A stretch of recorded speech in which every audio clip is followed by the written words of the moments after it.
How's everybody? Good.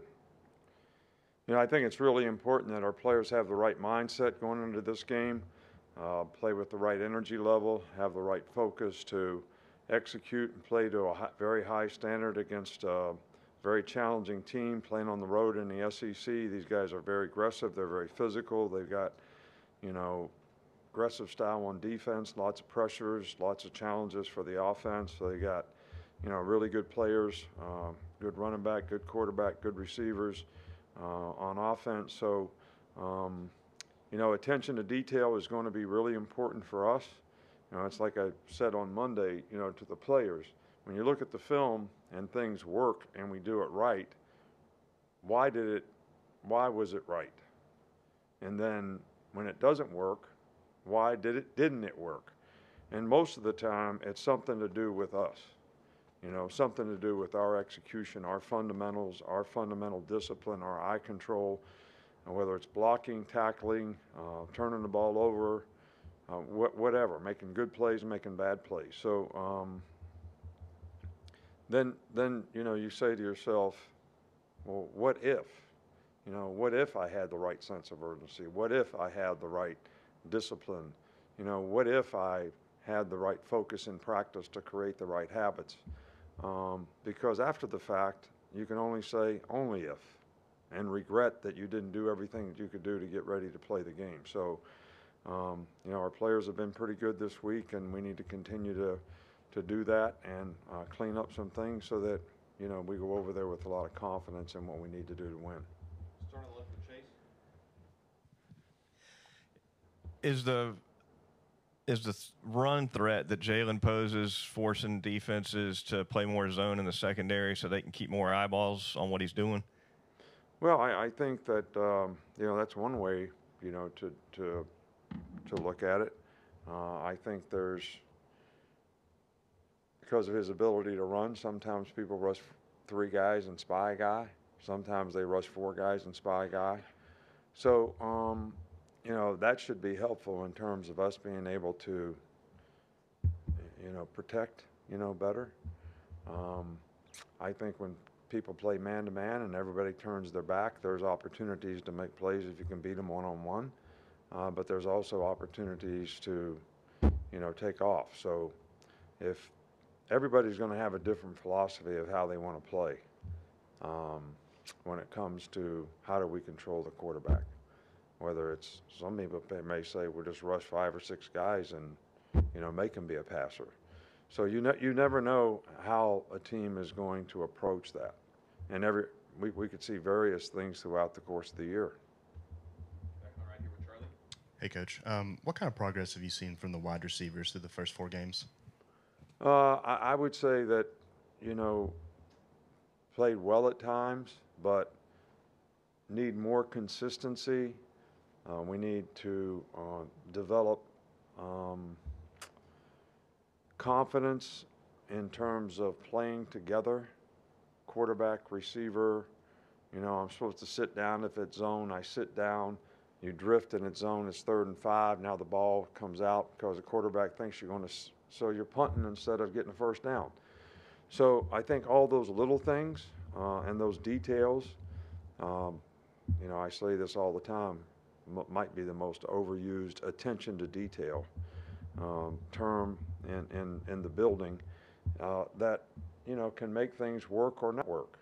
And I think we need to pay more attention to detail and the togetherness of how we execute in the passing game, whether it's protection, whether it's quarterback reads, whether it's route running, the whole thing. I think we can just continue to make a lot of progress.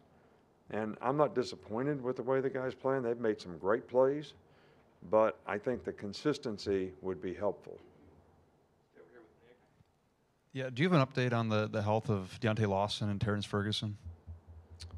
Both guys were unable to practice today, so that would put them in a probably category of very questionable.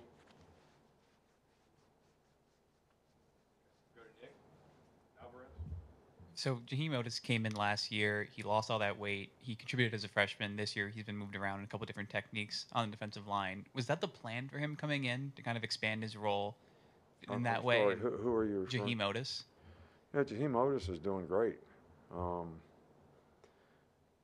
you know, our plan for every player is to develop them and help them develop and grow to be the best player they can be. You know, some players really buy into it and do all the things that they need to do it, and Jaheim has been a guy that's done that. He's gotten himself in better shape. He can move better. He can rush the passer better. He's got more versatility as a player, whether he plays, you know, 5 technique, nose, 2 technique, 3 technique, and he's done everything we've asked him to do. And you know, I think the quality of improvement in his play and consistency has been really outstanding. Wanted to ask your assessment overall on the depth at defensive line. Just how you feel like they've been playing overall. I think there's quite a few guys in the defensive line have made some contributions and continue to make contributions. I think we have some really good young players at defensive line. We need to get those guys to understand what it takes to play at a high level and get game ready in terms of preparation, how to practice, how to really understand the game plan, understand what the other team's trying to do. But I'm encouraged by the progress that they've made. But I think that's the number one thing the young guys need to be working on and focusing on. How would you, excuse me, how would you assess the performance of Elijah Pritchett and Caden Proctor during practice this week? And is the plan to get them both reps, or? Well, you know, with other injuries, you know, in the offensive line, we're moving guys around, and we haven't made an assessment yet because really today's the only real practice. Yesterday, and I haven't watched practice film today. So, you know, we make those evaluations on Thursday and Friday as to how we're going to play guys in a game. Finish up with Kirk. Yes, Coach.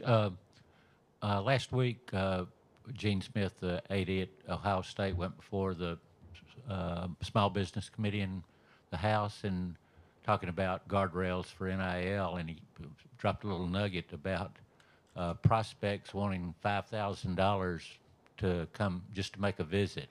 And I wondered if you'd been approached by any prospects for things like that, and if so, how you'd handle that. Not that I know of. So I don't know of anybody that has asked us, you know, for that. But look, you know, name, image, and likeness is not really name, image, and likeness. I mean, I think we all understand what it's become. And what we allowed it to become. And I said long ago and got very criticized for, is this what we want college football to become? So it's becoming what it's becoming, and that's okay. I mean, we'll just adapt and do what we have to do to be able to compete, whatever the circumstances are. So do I think that it would be judicious to have some guardrails on some things? I think you can figure that one out just as well as anybody else. All right, Coach. Thank you. All right, thank you.